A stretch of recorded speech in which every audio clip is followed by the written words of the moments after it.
இந்த நேரத்தில் திமுகவோட இவங்க கூட்டணி சேருவாங்கன்ற கருத்தும் பரவலாக பேசப்பட்டு இருக்கு. இது குறித்த உங்களுடைய பார்வை என்ன சார்? உங்களுடைய நேர்மையான பார்வையை நான் பாராட்டுறேன் பவித்ரா. நன்றி சார். கேப்டன் விஜயகாந்த் மறைவுக்கு பிறகு தேமுதிகவோட அந்த முக்கியத்துவம் பிரேமலதா அம்மையார் அவங்க பொதுச்செயலாளர் பிறகு பெரிய அளவு உயர்ந்திருக்குங்கிறது பல ஊடகங்களால பார்க்க முடியல. தம்பி சவுக்கு சங்கர், வெப்புலகின் சூப்பர் ஸ்டார் போன்றவங்க எல்லாம் கேப்டன் மறைவுக்கு பிறகு அதோட ஸ்டேக்ஸ் உயர்ந்திருக்குங்கிறத பார்க்க தவறாங்க.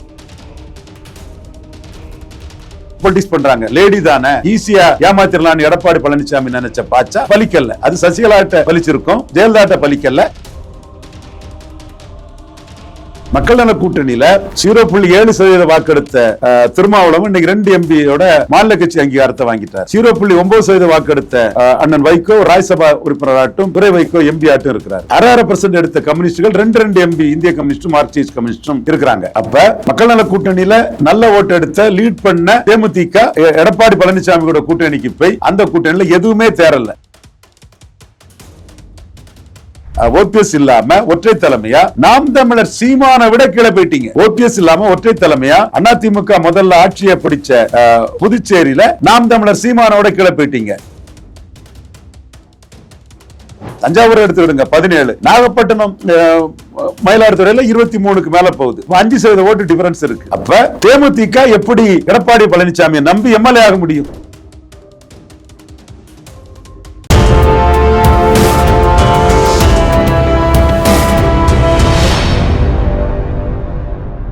யூ தமிழ் நேயர்களுக்கு வணக்கம். இன்னைக்கு நம்ம கூட அரசியல் ஆய்வாளர் திரு ரவீந்திரன் துரைசாமி சார் அவர்கள் தான் இணைஞ்சிருக்காங்க. வணக்கம் சார். வணக்கம்மா. கேப்டன் விஜயகாந்தோட மறைவுக்கு பின்னாடி ஒரு பெரும் பலத்தையும் ஆதரவையும் பெற்றிருக்கக்கூடிய ஒரு கட்சி தான் தேமுதிக. இந்த தேமுதிகவோட கூட்டணி எந்த கட்சியோட இருக்கும் அப்படின்றதுல ஒரு பெரும் எதிர்பார்ப்பு இருக்கு அப்படின்னு தான் சொல்லணும். அதில் பார்த்தீங்கன்னா அதிமுகவோட அப்படின்னு சொன்னாங்க. ஆனால் அவங்களுக்கு அதில் ஒரு அதிருப்தி இருக்கிறதாவே பல கருத்துக்கள் போய்கிட்டு இருக்கு. இந்த நேரத்தில் திமுகவோட இவங்க கூட்டணி சேருவாங்கன்ற கருத்தும் பரவலாக பேசப்பட்டு இருக்கு. இது குறித்த உங்களுடைய பார்வை என்ன சார்? உங்களுடைய நேர்மையான பார்வையை நான் பாராட்டுறேன் பவித்ரா. நன்றி சார். கேப்டன் விஜயகாந்த் மறைவுக்கு பிறகு தேமுதிகவோட அந்த முக்கியத்துவம் பிரேமலதா அம்மையார் அவங்க பொதுச்செயலாளர் பிறகு பெரிய அளவு உயர்ந்திருக்குங்கிறது பல ஊடகங்களால பார்க்க முடியல. தம்பி சவுக்கு சங்கர், வெப்புலகின் சூப்பர் ஸ்டார் போன்றவங்க எல்லாம் கேப்டன் மறைவுக்கு பிறகு அதோட ஸ்டேக்ஸ் உயர்ந்திருக்குங்கிறத பார்க்க தவறாங்க. ஏன்னா நீங்க 2024 சூப்பர் ஸ்டார் சவுக்கு சங்கர் சொல்லி எல்லாமே தப்பா தான் போச்சு. அதே மாதிரி அவங்க உள்நோக்கத்தோட யாருக்காக பேசக்கூடிய இதாட்டு பேசக்கூடாது. கேப்டன் மறைவுக்கு பிறகு அந்த சிம்பதி தேமுதிகவை பொதுச் செயலாளர் பெரிய அளவுக்கு முன்னெடுத்துட்டு போயிருக்கிறாங்க. அதனாலதான் எடப்பாடி பழனிசாமி 5 சீட்டு கொடுத்தாரு.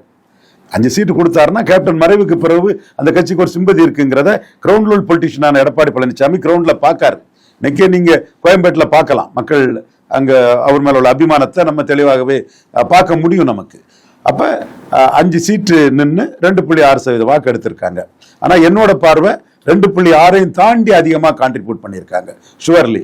ஆனா எடப்பாடி பழனிசாமியை பொறுத்தவரையில் அவர் 2024 கூட பாமக வராத பிறகுதான் தேமுதிக முடிவு பண்றாரு. பாமகவுக்கு தான் சிவி சண்முகம் மூலமா பேசிட்டு இருக்காரு. பாமக இல்லங்கம் பிறகுதான் தேமுதிக பக்கம் வர்றாரு. அப்ப இப்பவும் அவர் முயற்சி பண்ணது பாமகவுக்கு தான் முயற்சி பண்ணாரு. சந்தர்ப்ப சூழ்நிலையில பாமக பிளவுபட்டு தேமுதிகவுக்கு ராஜ்யசபான்னு சொன்னதுமே இவர் டென்ஷன் ஆகி கோவப்பட்டாரு. இது பிரேமலதா அம்மையாருக்கு புரியாதா தெரியாதா அறிஞ்சுக்கிட மாட்டாங்களா? அப்ப இவரு பாமகவுக்கு ராஜ்யசபா கொடுக்கணும்னு நினைக்கிறாரு. அதனால அக்ரிமெண்ட் இருந்தும் அதை மறைச்சுக்கிட்டு எங்க அக்ரிமெண்ட்னு நம்பகத்தன்மையற்றவராட்டு பேசுறாரு. கடைசியில பாமக உடைஞ்சதுனால இனிமேல் என்ன செய்ய, உடைஞ்சு போன பாமக வச்சு என்ன லாபம் வரும்? நாளைக்கு ஒட்டிட்டாங்கன்னா பாமக தானே போவாரு. ஒருவேளை ஒட்டாம போயிட்டாங்கன்னா அது யாருக்கும் தெரியாது.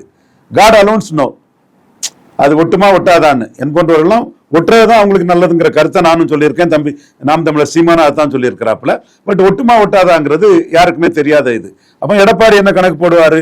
ஒட்டாம போயிட்டுன்னா தேமுதிக நமக்கு பெரிய சக்தின்னு கணக்கு போடுறாரு. சவுக்கு சங்கருக்கு நான் சொல்றேன், சுமன் சி ராமனுக்கும் சொல்றேன், கருத்து பார்வையற்றவரா இருக்காதீங்க. பிளவுபட்ட பாமகவோட தேமுதிக தான் பெரிய சக்தி. அது அக்செப்ட் பண்ணி தான் 26ல ராஜ்யசபா கொடுக்கப்படும் தீர்மானம் போடுறாரு. அதுல நல்லா போடுவார தீர்மானம். பிரேமலதா விஜயகாந்த் அம்மையாருக்கு இவரை பற்றி தெரியாதா? ஆனா இன்னைக்கு அவங்க என்ன பண்றாங்கன்னா தேமுதிக ஆப்ஷனை அதிமுக ஆப்ஷனை முழுமையா க்ளோஸ் பண்ணாதது காரணம் என்னன்னா திமுக கூட பேரம் பேசுறதுக்கு தேமுதிக ஒரு சின்ன ஆப்ஷனா வச்சிருக்காங்க. மற்றபடி திமுக கூட அவங்க போகணும்னு முடிவு பண்ணிட்டாங்க.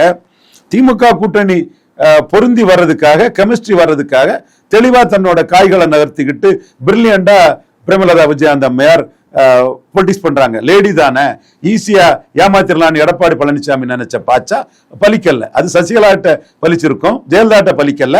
அதே மாதிரி பிரேமலதா அம்மையார்ட்டையும் அது பலிக்கல்ல. இதுதான் யதார்த்த உண்மை. இன்னொரு ஆங்கிள் நீங்க பாத்தீங்கன்னா, மக்கள் நல கூட்டணியில 0.7% வாக்கெடுத்த திருமாவளவன் இன்னைக்கு 2 எம்பியோட மாநில கட்சி அங்கீகாரத்தை வாங்கிட்டார். 0.9% வாக்கெடுத்த அண்ணன் வைகோ ராஜ்யசபா உறுப்பினராட்டும் துறை வைகோ எம்பி ஆட்டும் இருக்கிறார். 6% எடுத்த கம்யூனிஸ்டுகள் 2 எம்பி இந்திய கம்யூனிஸ்டும் மார்க்சிஸ்ட் கம்யூனிஸ்டும் இருக்கிறாங்க. அப்ப மக்கள் நல கூட்டணியில நல்ல ஓட்டு எடுத்த லீட் பண்ண தேமுதிக எடப்பாடி பழனிசாமி கூட கூட்டணிக்கு போய் அந்த கூட்டணியில எதுவுமே தேரல. அப்புறம் ஓபிஎஸ் நீக்கிற பிறகு சுத்தமா தேராதுங்கிறதும் தேமுதிக உணர்றாங்க. ஓபிஎஸ் நீக்கிற பிறகு சுத்தமா ஓபிஎஸ் நீக்காம இருந்திருப்பாருன்னு வைங்க, கண்டிப்பா விருதுநகர் பெரிய லீடிங்ல ஜெயித்திருக்கும், 1 லட்சம் லீடிங்ல ஜெயித்திருக்கும். ஓபிஎஸும் இபிஎஸும் சேர்ந்து இருந்திருப்பாங்கன்னா விஜயபிரபாரன் சிம்பதிக்கு 1 லட்சம் ஓட்டு வித்தியாசத்துல இன்னைக்கு விருதுநகர் சீட்டு ஜெயித்திருக்கும். அப்போ ஓபிஎஸ் நீக்கப்பட்டதுல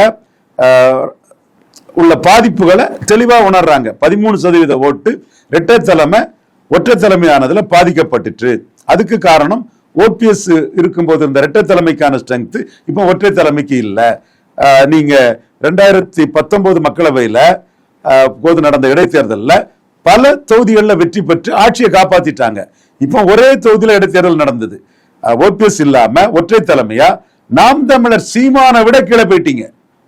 ஓபிஎஸ் இல்லாம ஒற்றை தலைமையா அதிமுக முதல்ல ஆட்சியை பிடிச்ச புதுச்சேரியில நாம் தமிழர் சீமானோட கீழே போயிட்டீங்க. திருநெல்வேலியில தேமுதிக, புதிய தமிழகம், முபாரக் எல்லாம் இருந்துதான் நாம் தமிழர் சீமானுக்கு இணையான ஓட்டு. ராமநாதபுரத்துல இதான் நிலைமை, தேனியில ஏறக்குறைய இதான் நிலைமை. அப்ப எடப்பாடி பழனிசாமியை மட்டும் வச்சு ஏனுமே ஜெயிக்க முடியாது, சீட் கன்வெர்ட் ஆகாது. இப்ப நீங்க சிதம்பரத்துல எடுத்துட்டீங்க, இது 10.5 வச்சு 35% வாக்கு அதிமுக எடுத்திருக்கு, ரெட்டல எடுத்திருக்கு. விழுப்புரத்துல 35 எடுத்திருக்கு. ஆனா கடலூர்ல 25-27 தான் எடுக்கிறாங்க. அப்ப ஒரு 8-10% ஓட்டு குறைவுன்னா எப்படி எடப்பாடி பழனிசாமியை நம்பி ஜெயிக்க முடியும்? இப்ப சிதம்பரத்திலையும் விழுப்புரத்திலையும் ரெட்டலைக்கு போட்ட வன்னியர்கள் கடலூர்ல போடலையே. அப்ப அவங்க ஜாதிவாரி கணக்கெடுப்பு நடத்தாம ஒரு ஜாதிக்கு இடஒதுக்கீடு கொடுக்க கூடாதுங்கிற நியாயமான கருத்தை எத்தனையோ ஆண் தலைவர்கள் சொல்லாத போது துணிச்சலா ஒரு பெண் தலைவர் சொன்னாருங்கிறத சூழ்நிலையில எடப்பாடியால அந்த ஓட்டை தேமுதிகவுக்கு டிரான்ஸ்பர் பண்ணி கொடுக்க முடியல. தஞ்சாவூர் எடுத்துக்கிடுங்க 17, நாகப்பட்டினம் மயிலாடுதுறையில 23க்கு மேல போகுது. அப்ப 5% ஓட்டு டிஃபரன்ஸ் இருக்கு. அப்ப தேமுதிக எப்படி எடப்பாடி பழனிசாமியை நம்பி எம்எல்ஏ ஆக முடியும்? தேமுதிக திமுகவை நோக்கி தெளிவா காய் நகர்த்துறாங்க. ஸ்டாலின் கொடுக்கிறது MP post, MLA post. Stalin கூட நின்னா மீண்டும் இந்த கட்சி துளிர்க்கும், அது நிலைச்சு நிற்குங்கிறத அவங்க உணர்றாங்க. ஸ்டாலினும் அதற்கான சில சிக்னல்ஸை கொடுத்ததுனாலதான் பிறந்தநாள் வாழ்த்து பிரேமலதா அம்மையாருக்கு அவரே போன் பண்ணி பேசினதுனாலதான் இப்படி சில விஷயங்களை அவங்க சில காய்களை நகர்த்துறதுனாலதான் அந்த தீர்மானத்தை போட்டதுனாலதான் தெளிவா ஒரு கெமிஸ்ட்ரி நல்லா இருக்கணுங்கிறதுக்காக தேமுதிக இப்பவே அதை நோக்கி நகர்றாங்க. எடப்பாடி கூட போனா எம்எல்ஏ ஆக முடியாதுன்னு பிரேமலதா அம்மையாருக்கு தெரியுது. மோடிக்கு தெரிஞ்சனாலதான் கனிமொழியை ஃபாரின் டெலிகேஷனுக்கு அனுப்புறாரு, முக ஸ்டாலினுக்கு அப்பாயின்மெண்ட் கொடுக்கிறாரு. எடப்பாடிக்கு ஒருத்தர்லன்னு தெரியும் மோடிக்கு. அதே மாதிரி இவரு டாக்டர் ராமதாஸுக்கு தெரிஞ்சனாலதான் தனிச்சு போட்டிட்டு எடுத்த சீட்டை கூட கூட்டணியில எடுக்கலன்னு சொன்னாரு. கிருஷ்ணசாமிக்கு தெரிஞ்சனாலதான் அந்த பறையர் தேவேந்திர குல வேளாளர் இவங்க இடஒதுக்கீட்டுலையும் அருந்ததி இடஒதுக்கீட்டுலையும் எடப்பாடி பல்ட்டி அடிச்சது நிலைப்பாட்டை மாத்தினது தப்புன்னு சொல்லி அவரு வெளியேறிட்டாரு. சீமான் அவர் தனிச்சு நிற்கிறதுலே தெளிவா இருக்கிறாரு. அவரு தந்தி பேட்டியில கூட நான் ஏன் நிலைப்பாட்டை மாத்தல, எடப்பாடி பல்ட்டி அடிச்சிட்டாருன்னு நாசுக்கா எடப்பாடியை கிண்டல் பண்ணார். அதாவது ராகுல் காந்தியும் வேண்டாம் மோடியும் வேண்டாங்கிற நிலைப்பாட்டில் அவரே எடப்பாடி கிட்ட அந்த ஓட்டர்ஸுக்கு கண்ட்ரோல் இல்லைன்னு அவரே தெரியுது. அதனால அந்த ஓட்டர்ஸ்ல பெரும்பகுதி தனக்கு தனியா 26ல தன்னோட பலத்துக்கும் எடப்பாடி பலத்துக்கும் பெரிய வித்தியாசம் இருக்காதுன்னு அவர் உறுதியா நம்புறாரு. இதெல்லாம் நடந்துட்டு இருக்கக்கூடிய டைம்ல தேமுதிக பிரேமலதா விஜயகாந்த் அம்மையார் மட்டும் எடப்பாடிக்கு வீக்னஸையும் நம்பகத்தன்மையற்ற தன்மையும் புரியாமலா இருப்பாங்க. ஸோ அவங்க திமுக கூட்டணி கொண்டு நகர்றாங்க. செல்வ பெருந்தகை ஸ்டாலின்கிட்ட கலந்து ஆலோசிக்காம இதை பேசியிருக்க மாட்டாரு.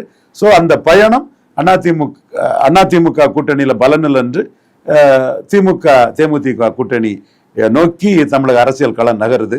அதனால கருத்து கணிப்பு எடுக்கக்கூடிய நண்பர்கள் சும்மா கண்ணை மூடிக்கிட்டு ஒரு கருத்து கணிப்புன்னு வைக்காதீங்க, அதை வாபஸ் வாங்குங்க. நீங்க கருத்து கணிப்புல அதிமுக கூட்டணி வச்ச பாமக பிளவுபட்டுட்டு நீங்க வச்ச திமுக கூட்டணி நோக்கி போகுது. நீங்க நம்பின விஜய் ஒரு பச்சோந்தி சந்தர்ப்பவாதி அரசியல் வியாபாரின்னு தன்னை நிரூபிச்சுட்டாரு தக்லைப் மேட்டர்ல. ஸோ நீங்க பழைய கருத்து கணிப்புகள்லாம் செல்லுபடி ஆகாதுங்கிற நீங்களே ஒத்துக்கிட்டு அதை வாபஸ் வாங்கிருங்க நண்பர்களே. இவ்வளவு நேரம் நேர்காணல் இணைந்து எங்களுடைய பல கேள்விகளுக்கு விளக்கமான பதில் அளிச்சதுக்கு ரொம்ப நன்றி.